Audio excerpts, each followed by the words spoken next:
Oral cancer kills roughly one person per hour every day, yet most cases are not diagnosed until they have progressed dangerously.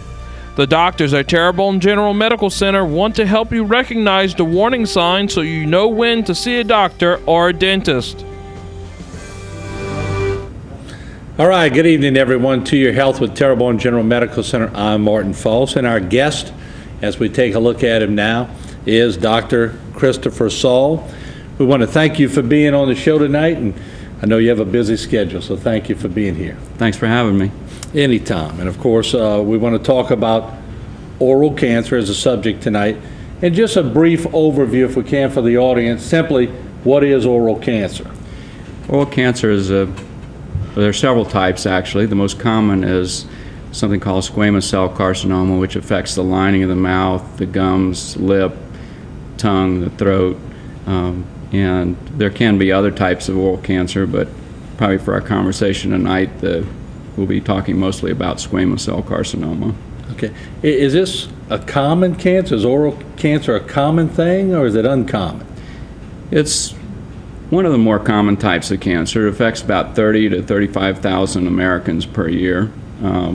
It's not the most common cancer in the United States, but it's on the rise recently. Okay. Now, we have learned, like you just said, that the oral cancer rates are rising in the United States. They rise every year. What do you think the reason for the increased rates are for oral cancer? There are several different reasons.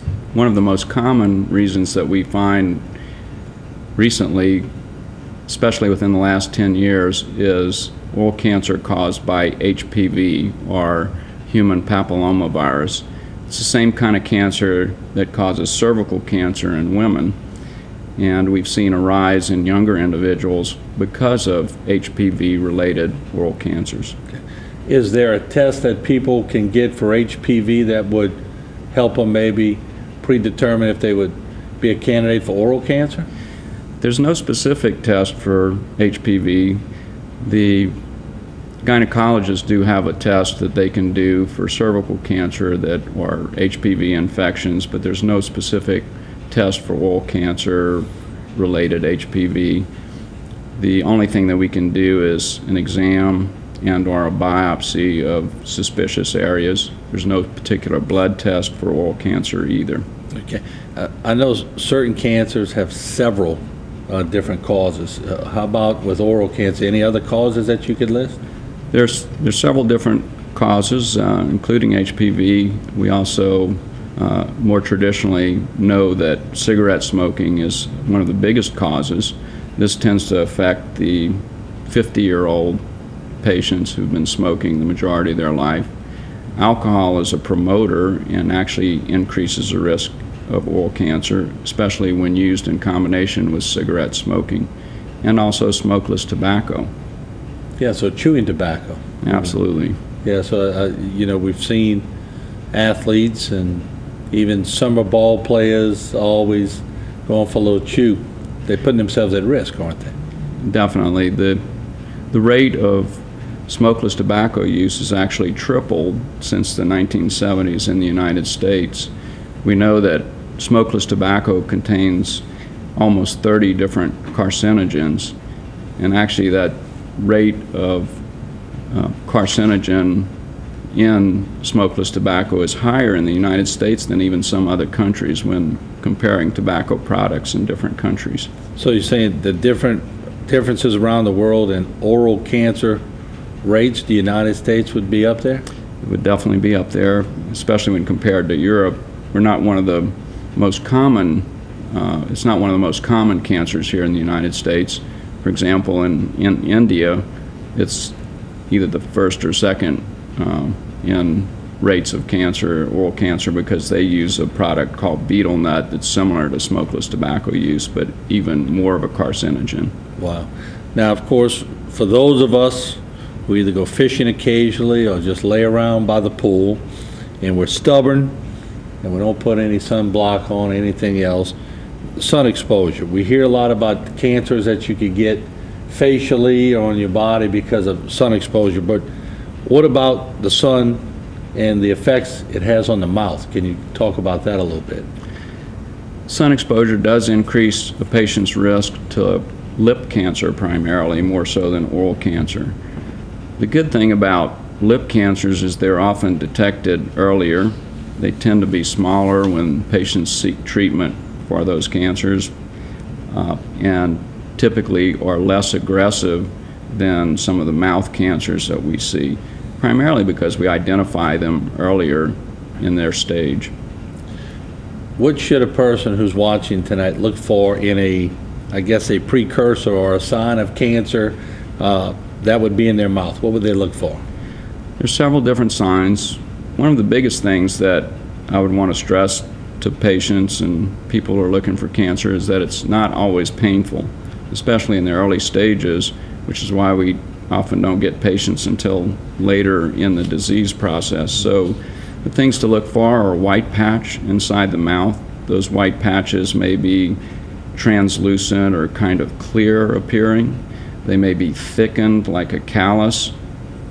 They can often be rough surfaced, kind of like elephant skin and hard.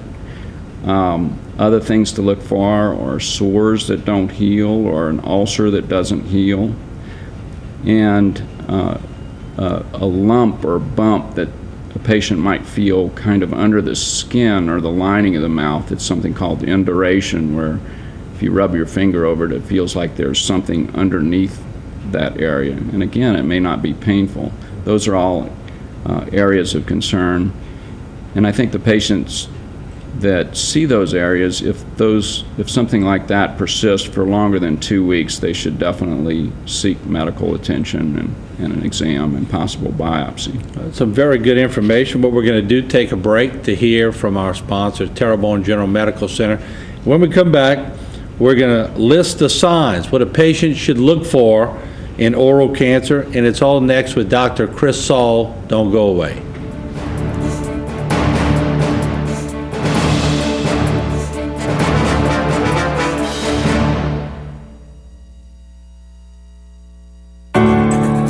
Think of 6 men you know. One of them will get prostate cancer.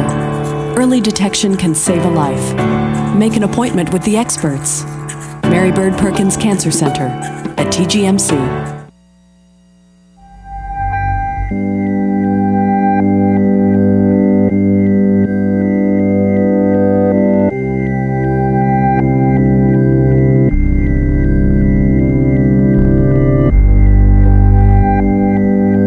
Put together a crew of top specialists, and you can do amazing things. Cardiac care at TGMC. It all begins here.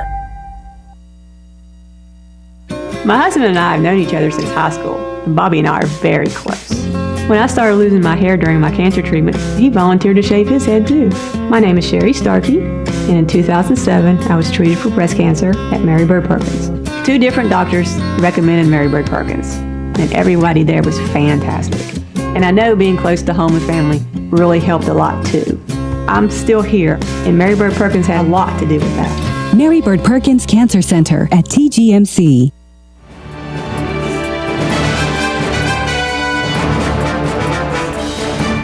Welcome back to Your Health with Terrebonne General Medical Center, and our guest once again is Dr. Chris Saal. And of course, he is an oral, and I like that word, maxillofacial surgeon. It's a big word with a lot of meanings, but you do a great job, and we appreciate you being on the program tonight. We've been talking a lot about oral cancer. The patient and signs. A lot of people look for signs. How should a patient look for signs of oral cancer? First thing is a self-exam, I think, that any patient can do at home. One of the things is to use a bright light and a mirror, get in front of the mirror. I think the key thing is a bright light to be able to visualize things. Remove any dental appliances, dentures or partial denture. Then check on the inside and outside of the lips and gum areas, looking for sores, red spots, ulcers, or white patches. Then the patient should tilt their head back, shine the light up on their palate, and look in those areas as well as feel the areas with their finger or even their tongue. pull their cheeks out, look on the sides of the cheeks, stick their tongue out from side to side, look on the side of the tongue, and even in the back of the throat if you can see it, or in the soft palate areas. You should also feel underneath the jawbone, feeling in the neck area, looking for lumps or bumps between the jaw and the collarbone. And these lumps or bumps may not be painful, but may feel like round balls or lymph nodes. These are lymph nodes, which you often get with respiratory infections like a cold or flu. But the difference between those lymph nodes and a cancerous node is that often cancerous nodes are not painful, whereas the ones you get with a cold are kind of tender or sore or have a bruised feeling when you push on them.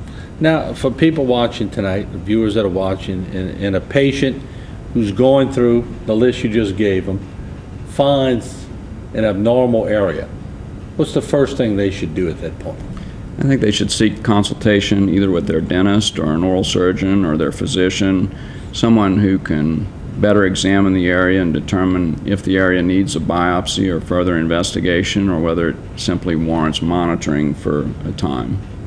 And you make a good point. A lot of people go to their general practitioner, but their dentist is highly skilled and highly trained to look for those areas most of the time and all the time, right? I think that an advantage that a dentist has, even over the family doctors, not that they're not qualified, is that we probably have better lighting and a better way to examine the mouth than most physicians would have in their office. Like a dental light, you can really get a lot more information out of than a small pocket pen light or flashlight. Yeah, I always wear those sunglasses when I go to the dentist, those bright lights. All right, how about any other tests that are done when a biopsy actually shows a cancer? Other things that can be done include things like CAT scans, which is a special type of x-ray, trying to look for the extent of the cancer. MRIs are also used to determine the extent of the cancer in some cases. And most recently, we have PET scanning, which is injecting a special dye into the patient that specifically targets tumor cells that allows us to see if there's spread of the cancer outside of where the primary tumor is. All right. So if a patient's biopsy shows that he or she has cancer, then normally you get into treatment options. What would that be? There's 3 different treatment options for oral cancer. One, surgery. The second is radiation, and the third is chemotherapy or drugs in the veins. Primarily, surgery and radiation are used for the treatment of mouth cancers and are the primary methods of treatment. Chemotherapy is usually used in combination with radiation therapy to make the cancers more sensitive to the radiation. Is one treatment, Dr. Saal, I guess, more advantageous than the other, or they work in different ways?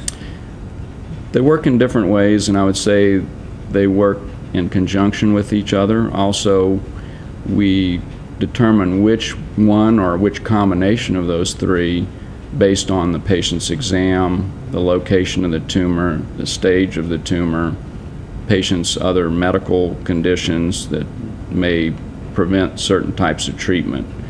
And I typically work in conjunction with an oncologist, a medical oncologist who provides chemotherapy, a radiation oncologist who provides radiation therapy, and then myself as a surgeon. And together we try to formulate a treatment plan to best treat that patient's disease and their presenting symptoms and findings. You hear in a lot of cancers, some cancers are more treatable than others. Some are curable, some are non-curable. Is oral cancer curable? It is curable. We have good therapy today to treat and cure oral cancer. I think the key thing to remember is that early diagnosis, early detection is going to lead to a much higher cure rate than if a patient waits and ignores those signs that we talked about earlier, ignores the signs of white patches, ulcers, and other things, especially when something doesn't hurt. You often ignore it. Right. We all tend to say, oh, well, that's going to go away. But early detection is the key thing, and in determining whether or not we can cure that cancer. So just pay attention to the signs that you just talked about. Absolutely, and avoid the things that cause cancer. Stay away from tobacco products, chewing tobacco, smoking, alcohol in moderation, and certainly those things would help. All right, now let me ask you, if a patient or a viewer wants more information about oral cancer, how can they go about getting that? They can either get that through Terrebonne General Medical Center. I believe that we have some numbers there on the screen. If they're concerned that they may have something that warrants biopsy, our office can be contacted as well. Dr. Saal, we appreciate you being on the program. Heard a lot of great things about you, and I appreciate you coming and sharing that information with us. Thanks for having me. All right. What we're going to do, we're going to take a break. When we come back, Bayou Time continues. Don't go away.